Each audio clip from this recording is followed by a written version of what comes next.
সে অনেক দিন আগের কথা। মহেশপুর গ্রামে থাকতো এক বৃদ্ধা। বহুকাল আগেই তার স্বামী মারা যায়। তার কোনো ছেলে মেয়ে ছিল না। বৃদ্ধার থাকার মধ্যে ছিল শুধু কিছু মুরগি ও আরেকটি গাভী। সারাদিন এগুলার দেখাশোনা ও লালন পালন করেই তার দিন চলে যায়। বৃদ্ধার সারা দিন ভালো চললেও রাত্র হলেই ভয় ও দুশ্চিন্তা তাকে তাড়া করে বেড়াতো। প্রায়শই তার খামার থেকে একটি করে মুরগি গায়েব হয়ে যেত।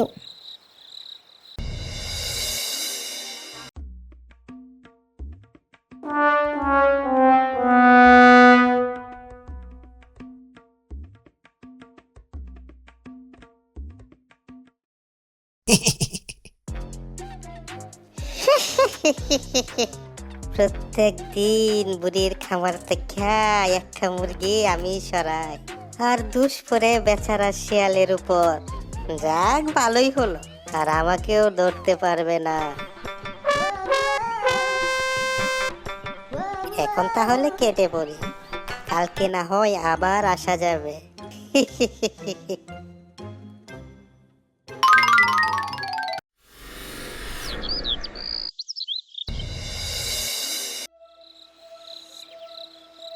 সেদিন রাতে আকাশে মেঘ জমেছিল, চারদিক ছিল ঘন অন্ধকার। বৃদ্ধা ঘরের মধ্যে বসেছিলেন, মনের মধ্যে ভয় আর দুশ্চিন্তা নিয়ে। হঠাৎ বাইরে মুরগির কান্নার শব্দ শুনে বৃদ্ধার বুক ধক করে উঠল।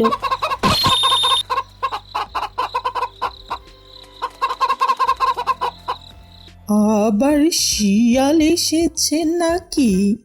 আহারে, আর কটা মুরগি হারালে তো আমি একেবারেই নিঃস্ব হয়ে যাব।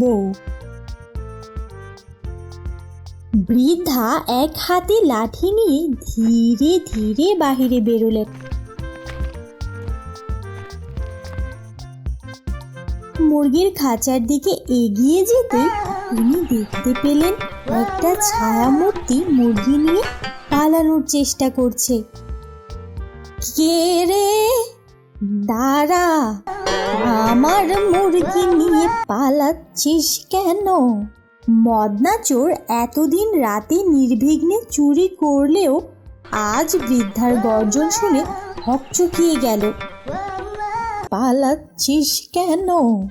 দাঁড়া। এ রে, শয়তান বুড়িটা তো দেখি এদিকে আইসা পড়লো। সে দৌড়ে পালাতে চাইল, কিন্তু হঠাৎ পা পিছলে সে মাটিতে পড়ে গেল। আহ গো, মরে গেলুম।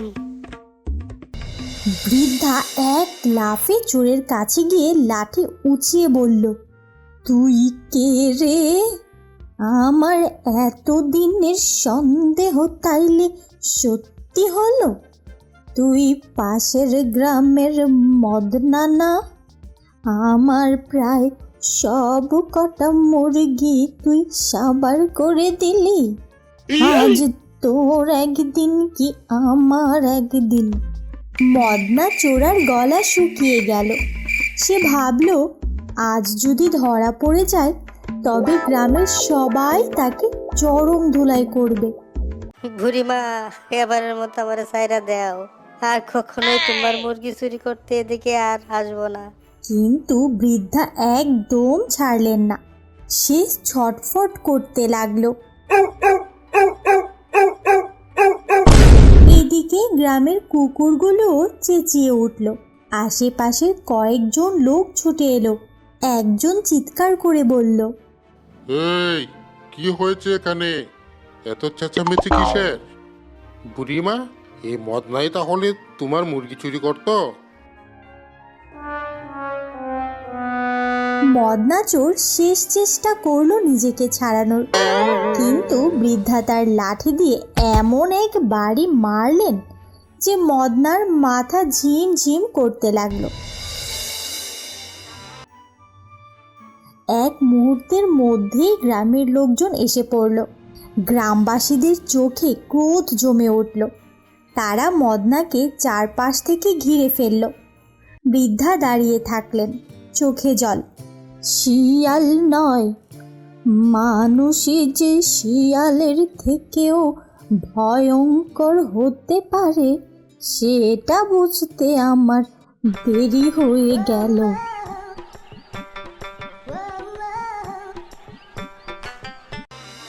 সেই রাতে গ্রামের মোড়লের সামনে মদনা চোরকে হাজির করা হলো। সবাই মিলে ঠিক করলো সে যেন তার শাস্তি পায়, আর বৃদ্ধার খামার রক্ষা করার জন্য কয়েকজন মিলে পাহারার ব্যবস্থা করলো। এরপর থেকে আর কোনো মুরগি হারিয়ে যায়নি।